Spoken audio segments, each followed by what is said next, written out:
O avanço de Flávio Bolsonaro nas pesquisas e o aumento da rejeição a Lula abriram, nos bastidores do PT e do governo, o debate sobre a possibilidade do petista não disputar a reeleição neste ano. Interlocutores do Planalto, que foram ouvidos pela nossa produção da Jovem Pan, confirmam que a substituição do presidente no pleito não é mais tratada como improvável, impossível. Os nomes de Camilo Santana e Fernando Haddad já são testados nesse cenário e são bem aceitos pela legenda para uma eventual substituição mais imediata. Chamar os nossos comentaristas, vamos começar essa rodada com Luiz Felipe Dávila. Dávila já está a postos, vai trazer suas análises e reflexões. Dávila, seja bem-vindo, ótima noite, excelente semana. Já nos bastidores, Lula sendo tratado como uma figura que poderia desistir do pleito eleitoral. Nomes já estariam sendo aventados, inclusive, dentro do Partido dos Trabalhadores. Bem-vindo. Boa noite, Caniato, Mota, Beraldo, Musa e a nossa querida audiência. Isso mostra como a eleição é dinâmica, Caniato. Veja só, Lula começou a cair nas pesquisas, mostrar sinais de fragilidade. E o que ele não quer é perder a eleição para Flávio Bolsonaro. Conforme esta nova realidade se afirma, Lula começa a pensar em ter uma desculpa para não disputar a eleição e terminar a sua carreira política não sendo derrotado por Flávio Bolsonaro.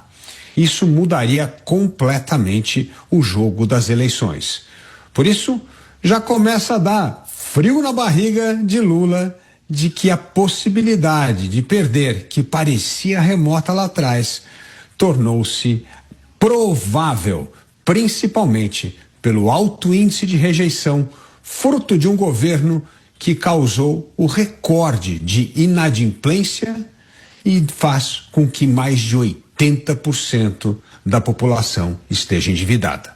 Pois é, vou passar para o Bruno Musa. Quero trazer, inclusive, uma análise que o Bruno Musa, acho que foi um dos primeiros a discutir essa possibilidade, embora muitos dissessem, né, não, acho pouco provável que o PT lance um outro nome.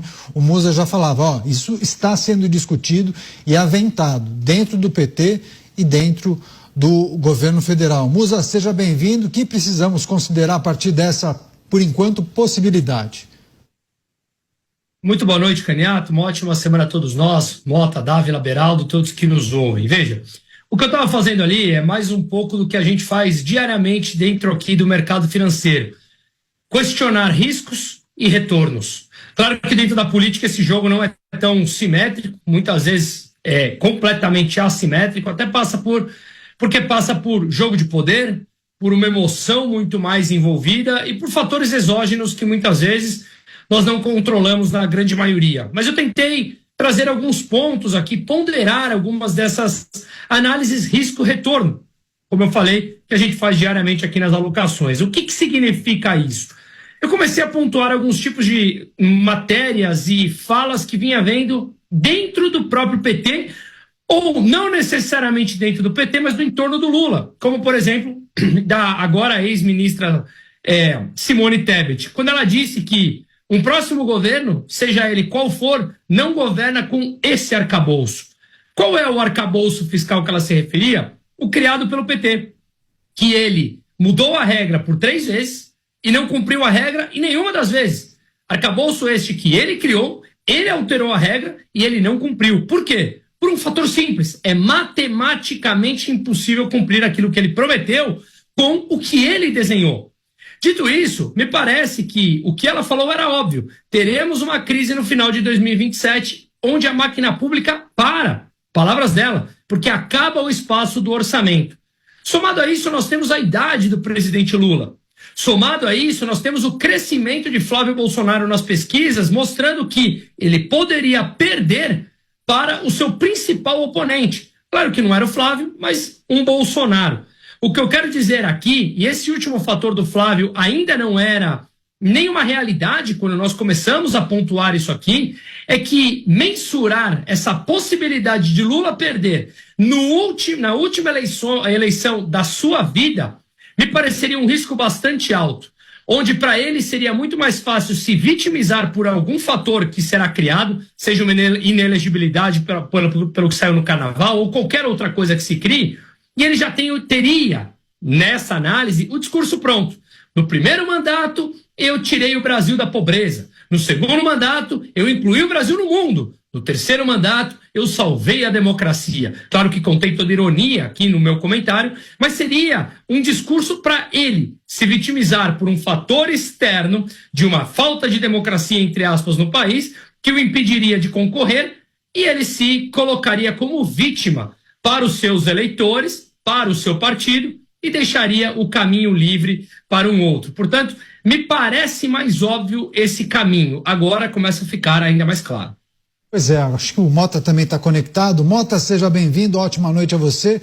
Qual lhe parece o cálculo do PT ou da esquerda para um pleito sem Lula?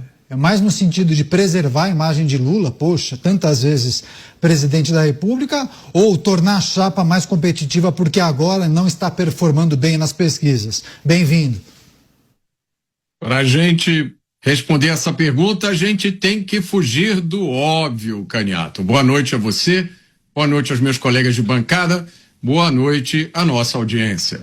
Eu acho que essas avaliações sobre a situação do PT são precipitadas. Primeiro, porque estão subestimando o apego do PT ao poder. Segundo, porque estão fazendo uma equivalência entre derrota nas eleições e derrota política.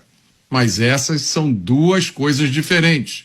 Em 2018, o PT perdeu nas urnas, mas como ficou comprovado depois, ele ganhou a hegemonia em todas as instituições.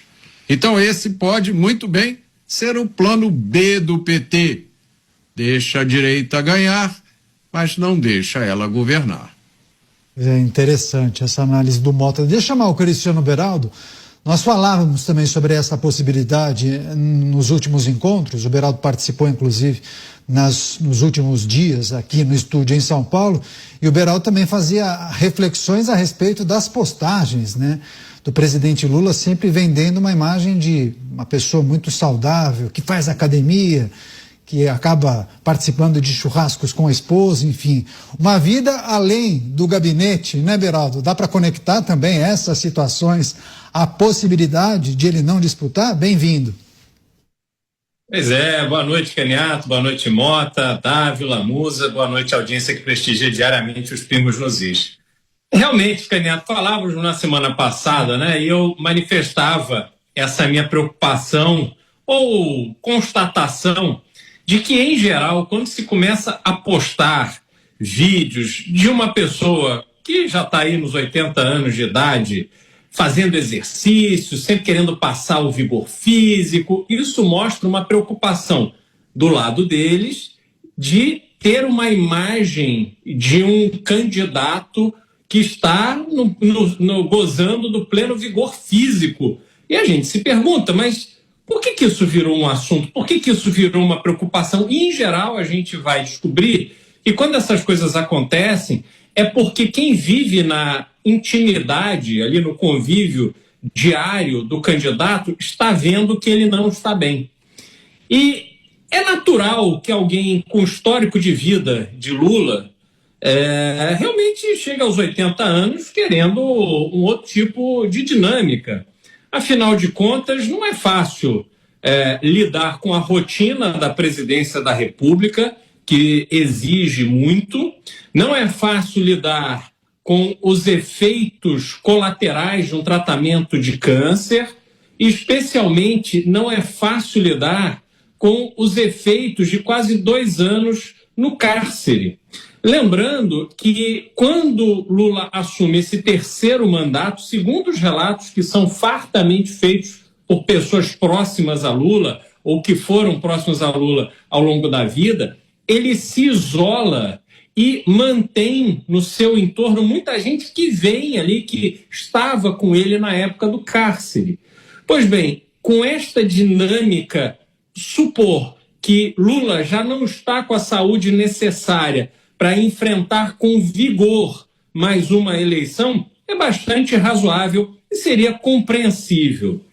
Só que tem um outro fator, que é justamente a possibilidade de Lula